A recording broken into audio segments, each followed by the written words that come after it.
Welcome to Breakthrough Success. I am your host, Mark Caberti, founder of the Content Marketing Plaza, bringing you 3 new episodes each week where I and top-level guests teach you how to take your business to the next level and achieve your breakthrough. And before we jump into today's episode, let me ask you a quick question. How much would your life change if you could make 6 figures from your content?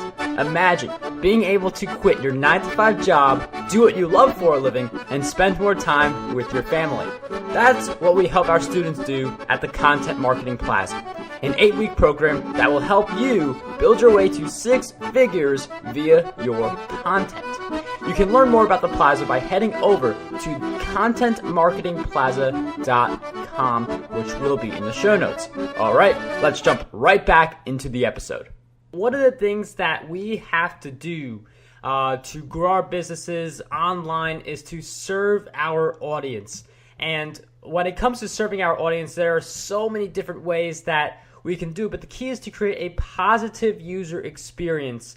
And in doing so, also boosting our SEO, because we care about the SEO, but we also care about that experience. So how do we get the best of both worlds, where we have the SEO going good for us, but we also have a very good user experience, and it's obvious that we're not just creating content for a search engine, we're creating content for people.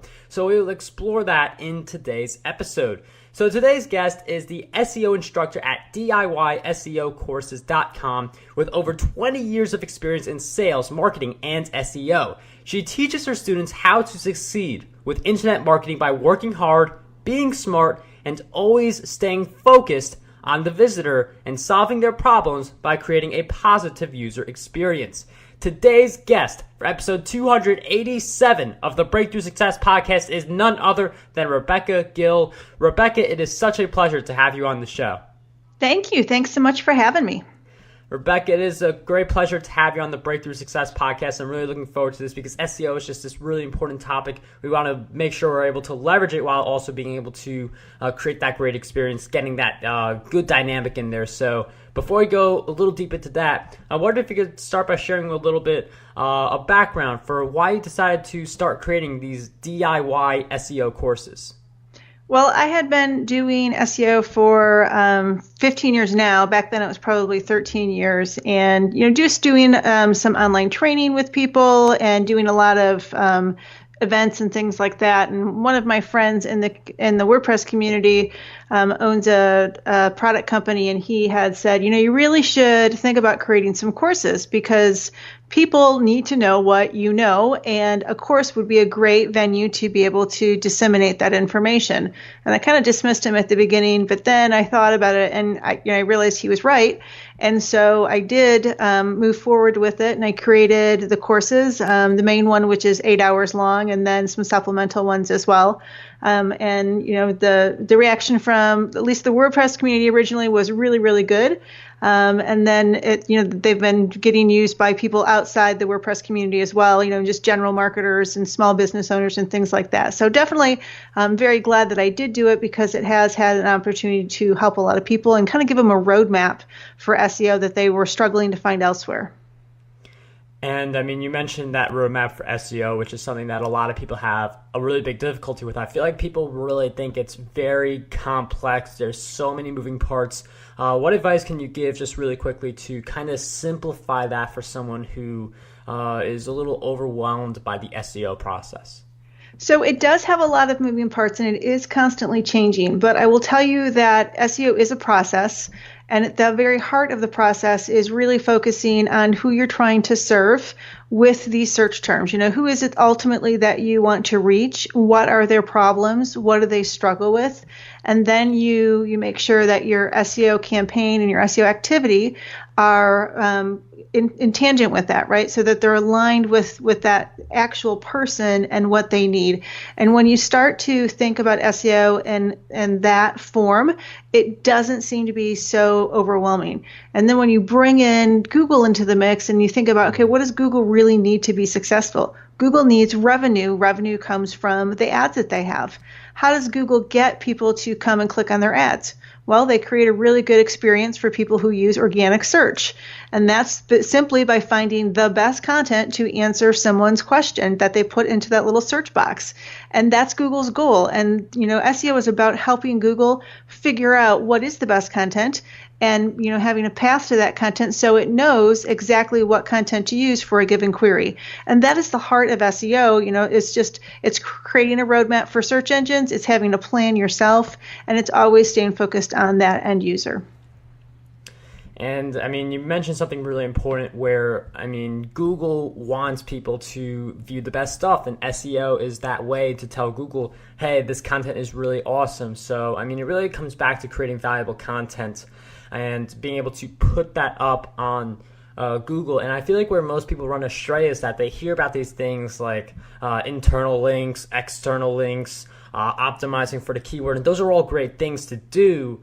But then you create an SEO optimized blog post that isn't necessarily a pleasurable one to read for the visitors. So how can we get the SEO benefits while producing a piece of content, blog post, podcast, or otherwise that also provides a great user experience?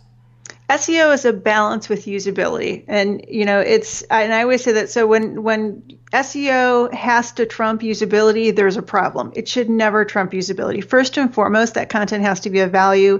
It needs to be readable. It needs to be scannable. It needs to be very welcoming to the human and, quite frankly, just usable. And that has to be the focus. And things like internal links and backlinks and, that is all important, and the code base, yes. But if the content isn't of quality, if the content isn't digestible by the human, you won't rank anyways because the content will be failing. And then that's not going to, create that positive user experience, and Google won't like it in the end. So it is definitely a balance between multiple pieces of bits within the process, but the heart of it is that content. And again, making sure that that content is providing quality information and solving someone's problem or answering a question for them. And you mentioned that really important idea where we are solving people's problems. We are answering the question that people have. And I feel like a lot of people have a general idea of what kinds of problems that we need to be solving, but how can we get more specific with the problems that people have? Like if you target a community of bloggers, there's so many different problems that bloggers have. There's so many different questions we have, but how can we really get clear on the kinds of questions that our audience is asking us? There are so many different places, and it really will vary by the industry or the niche. But like in your example, so blogging, right? Getting started with blogging, making money online. There are tools that you can use to find great keyword options. KW Finder is a wonderful tool. Ask the Public or Answer the Public, one of the two. I can't remember exactly which one it's called. That is a great tool, which just kind of brainstorms ideas for you on questions and things like that. Just going into Google and typing a base phrase into the search box and watching what Google presents back with the autocomplete or the knowledge graph with those Q&As and those answers. It pops up at the top now or at the bottom with related searches. All of those are good suggestions for like search phrases and can definitely be used to kind of help brainstorm what some of those questions are. Another great way is to just ask people, right? Get into a community of actual bloggers. Get into a Facebook group. Ask what they're struggling with. Get those ideas and then craft that into good content that would help solve, or answer the question related to that phrase. And I really like that. There's so many different ideas. The key is to be where your audience is, like that community. As you mentioned, asking people what they're struggling with is something that is really important to do if you're going to figure out more about your audience. And let's say you have this information. What exactly would you do with it? Like, I know you create content about this information, about what people are struggling with. Is there anything deeper to that than just simply creating blog posts, videos, or podcasts about these issues? Or is it just as simple as that? Never just as simple as that. But the biggest thing is to make sure that, when you're trying to target some content in SEO, is that you have a keyword plan for it. You can both a main, keyword phrase and then some secondary keyword phrases for that content. and that becomes kind of, your own roadmap, so that your keywords lie in that URL specifically, and you don't try to compete with yourself. So for example, if making money online was my phrase, I wouldn't want to target that on 10 different places within my website or my blog, because then it becomes confusing on which piece of content owns that phrase. I would want to make sure it was very clear to the search engines on, the proper URL for that. And that's what on-page optimization is all about, is just really helping the search engines with those signals to make sure that they know that's where that content is at. And that's the heart of it, right? And then we do a bunch of other things like internal linking and, semantic HTML5 headers and things like that, to make sure that we even make it easier for the search engines to understand where that phrase lives. But that is where a lot of people get tripped up, is they don't have that keyword to URL sitemap plan, and they end up competing with themselves, especially in the blogging area, where they might target the same keyword phrase with 10 different blog posts, and then tags, and then categories, and maybe even their homepage of their blog, which does become really super confusing to the search engines. And we've taken a strong focus on blogging from the SEO perspective. There's a lot of blog posts about this topic. Like you hear that, like you need 2,000 words to be a top-ranked blog post. At least most of them tend to be in that bracket. But what about videos and podcasts and like other content where it's not like you write a blog post, you put all these keywords in it? Like for video and podcasts, like what comes to me right away is the title. The title is really important. You can put your keywords in there. But what are some of the other ways that we can SEO optimize our podcast and videos? Well, so for podcasts, there is podcast structured data, which structured data is a language that would go behind the actual content, so within the code. And it's basically language that the search engines understand so that they can digest a page like a human. And it will tell them that this is a podcast. And then they can use that with what they see on the actual live page to figure out the content of that podcast. So that would be the best thing that you could do for optimizing a podcast. Now with video, it would depend on where you want to place it, whether it be on actually like the search engine results page or on YouTube. The easiest would be to go to YouTube, because that is a search engine, and it has, I think, the second largest search activity next to Google itself, and it's a Google property. YouTube has a whole set of algorithms that are similar to regular SEO, but a little bit different. So for example, it's really important to YouTube, like the file name of the video before you upload it, the video title, the description, but then you start to get into other activity that will influence it, which is how long do people normally watch that video? Is it just a minute, or do they watch it 80% of the video length? Do people stay on YouTube once they finish watching that video, or do they leave? Because the YouTube algorithm is positioned to encourage activity on YouTube and keep people watching videos. So they do tend to lean towards those videos that keep people on their site. So, there's other nuances that go along with it. There's keywords for videos, even though you don't actually see the keywords on the videos. When you upload your video, they are there and they're part of the video. So that's also things that you would want to optimize.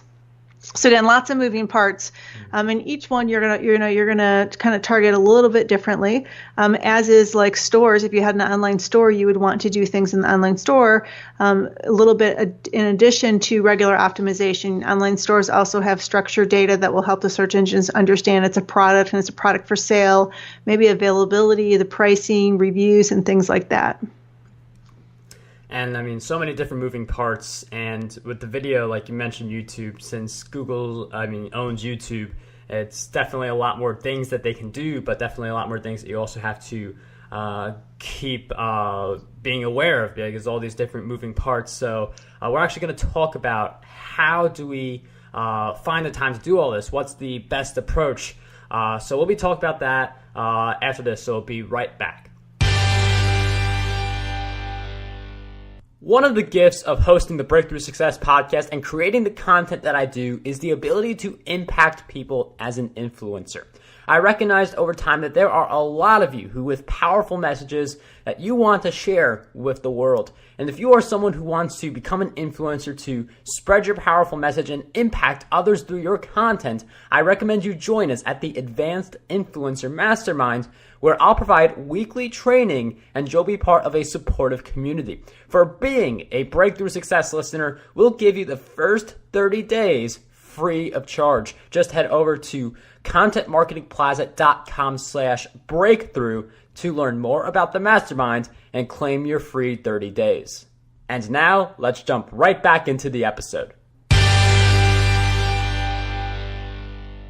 Okay, and we are back talking about SEO, talking about how exactly do we talked about how to optimize our content, but from a time perspective, I mean, there's just so many different moving parts. One of the constant themes of this episode, all these different moving parts. So SEO is just a way to generate traffic. There's other things you have to do, like course creation. I know you mentioned that 8-hour course you created earlier. So I'm wondering, how do you find the time to work on your SEO while addressing the other parts of your business as well? I think it's just something, if you're going to do your own SEO and you've got a business, it's just something that you have to make time for. And it's not just time on learning SEO, it's also the time of staying up to date on SEO. The core of the time you're spending learning SEO is developing that process.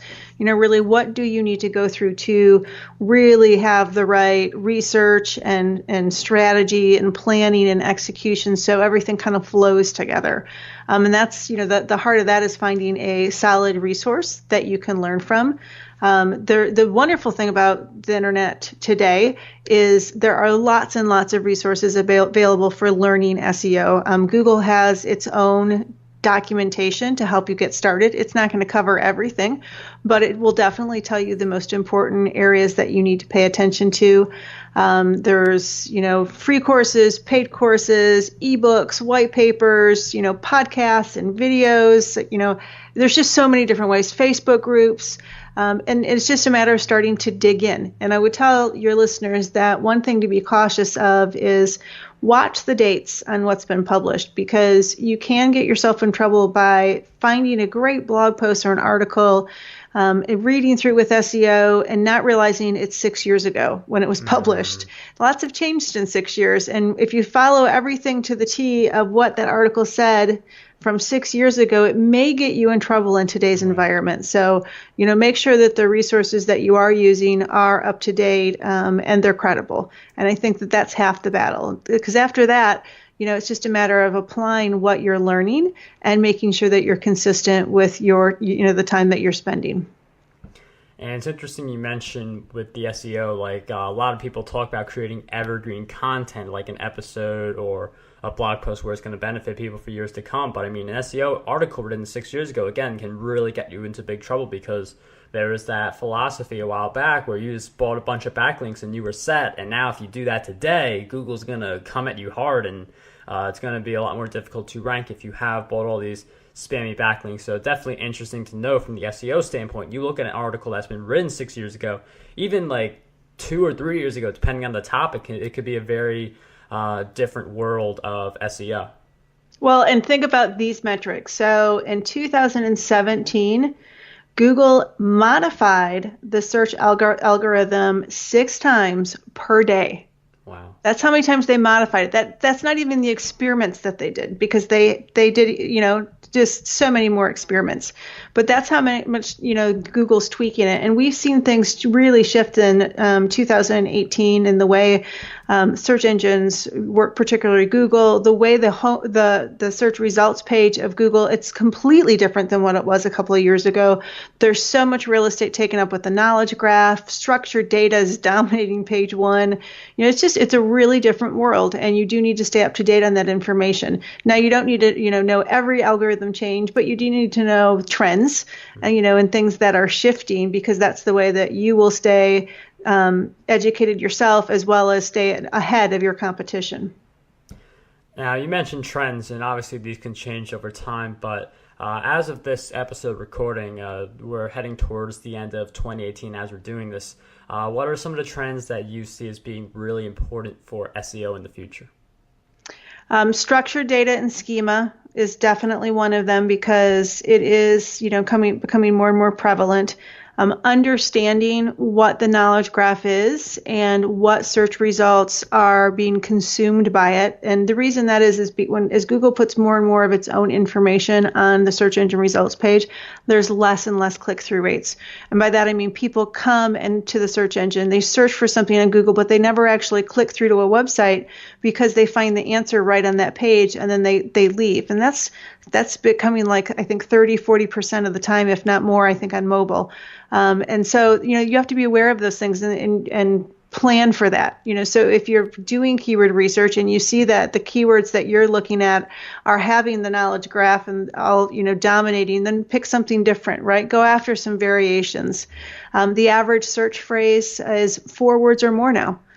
So that's definitely a shift that we didn't have in the past. And, people are searching with longer phrases and they're searching with more complex questions because they know Google has that artificial intelligence and it will be able to return very good results that are tied well to that search string. So, those are some major things that we see continue to evolve, through the year. And, definitely things like accessibility and performance and security with those SSL certificates. Those are all important. If you're a listener and you don't have an SSL certificate for your website, you need one because page 1 of Google is dominated with secure websites, and Google's throwing warnings in Chrome as the browser for anything that's not SSL certified. So, just some things that have definitely come to fruition this year, and they've tweaked the search landscape, and marketers and DIY website owners need to be aware of them.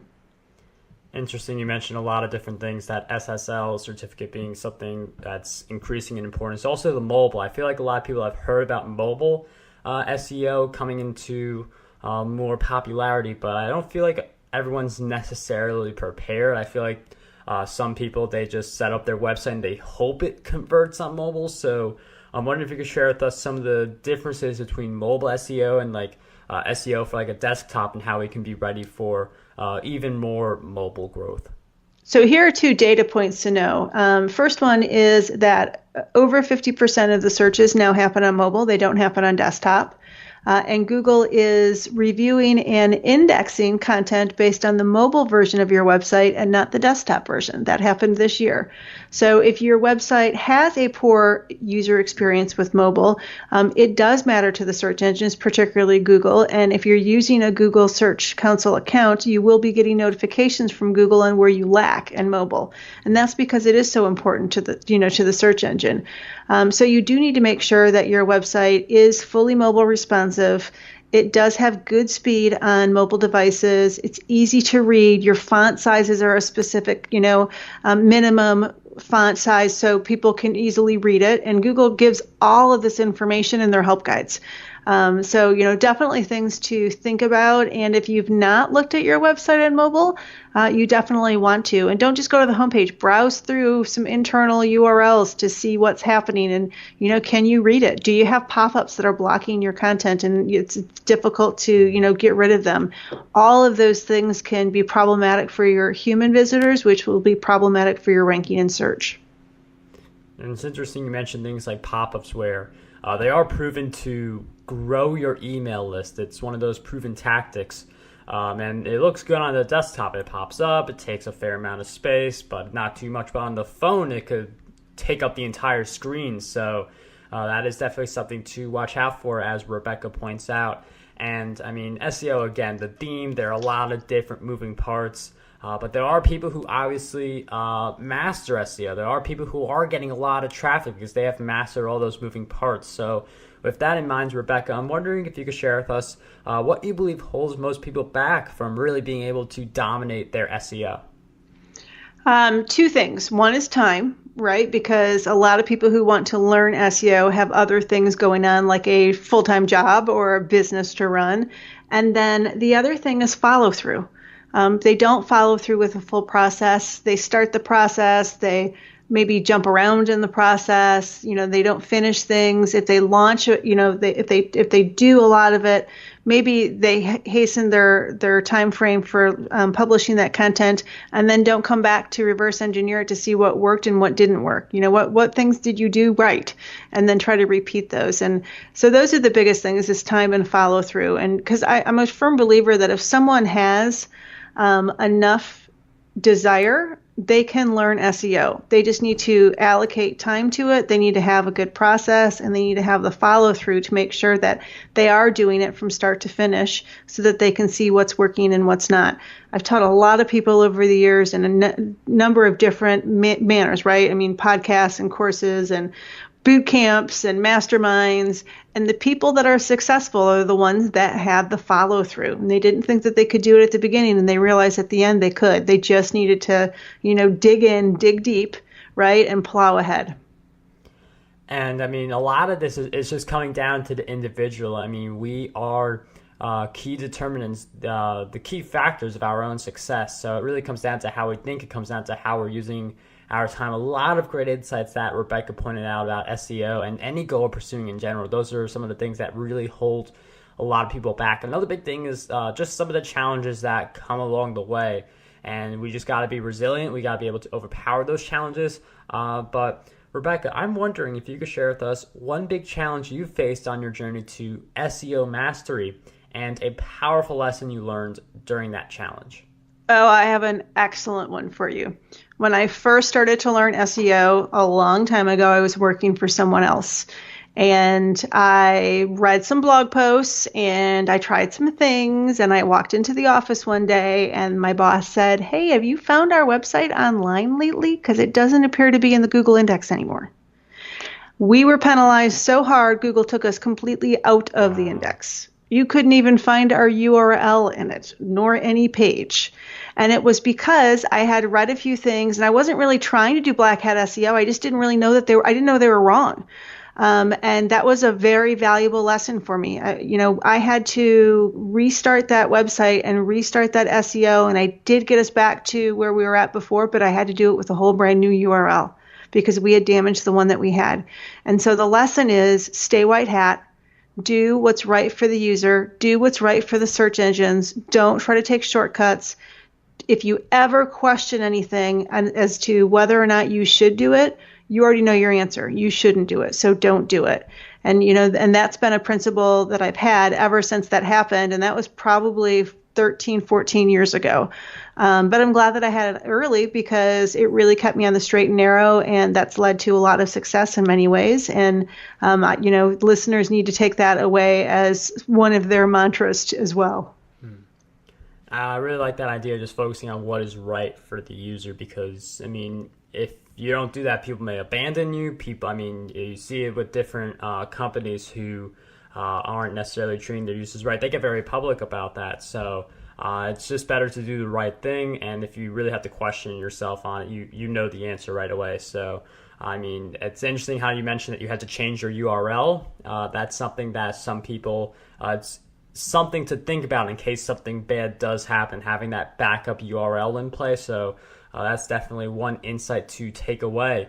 And one of the things that I also want to explore is that I feel like one of the things we should all be doing is self-education. So with that in mind, Rebecca, I'm wondering if you could share with us 3 books that you believe will have a positive impact on us, help us with our businesses, and maybe something on SEO too, although that's a little harder since SEO changes so much.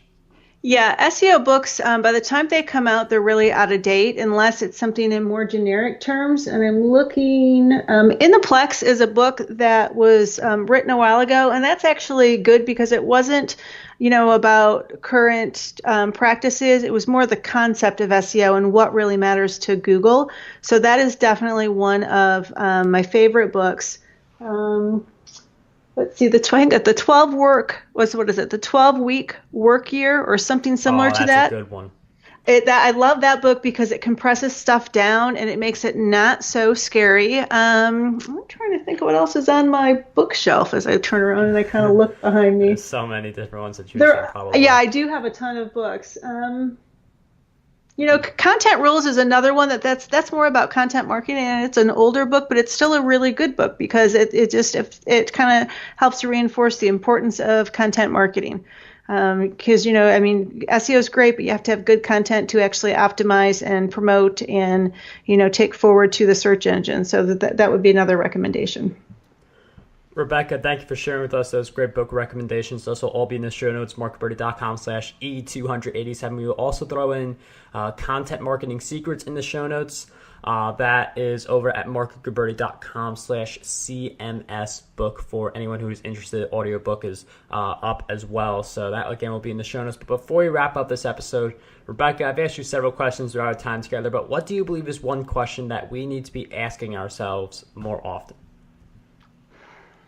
What is my purpose? There's two. What is my purpose and who do I help? Rebecca, thank you for sharing with us those really great questions, getting to the core of what we are supposed to be doing, who we are supposed to be serving, things we should definitely be thinking about as we continue to create content and serve. So just thank you so much for those insights and all of the great wisdom you shared throughout our time together. For people who are wondering, where exactly do I find Rebecca? How can I learn more about SEO? You can head over to DIYSEOcourses.com, which will be in the show notes. But Rebecca, is there any other places where you want us to find you? You can go to RebeccaGill.com, which will link you over to my YouTube channel, my presentation slides, and a whole different set of other places. There's a Facebook group that I have for SEO that you're welcome to join, where I publish information and answer questions personally, along with a bunch of other SEO people. So all good places to get additional information on SEO. Rebecca, thank you so much for coming on the show. It was such a pleasure to have you on Breakthrough Success and talk about SEO today. My pleasure. Thanks so much for having me. Want to dominate the podcasting industry? Now you can with your free copy of my book, Podcast Domination. You'll learn how to launch, grow, and monetize your very own show. And whether you are a beginner or an expert, this book has a lot of golden nuggets for you. We'll cover the cost of producing this book. All we ask is that you cover the shipping. To get your copy, head over to markgilberti.com/PD.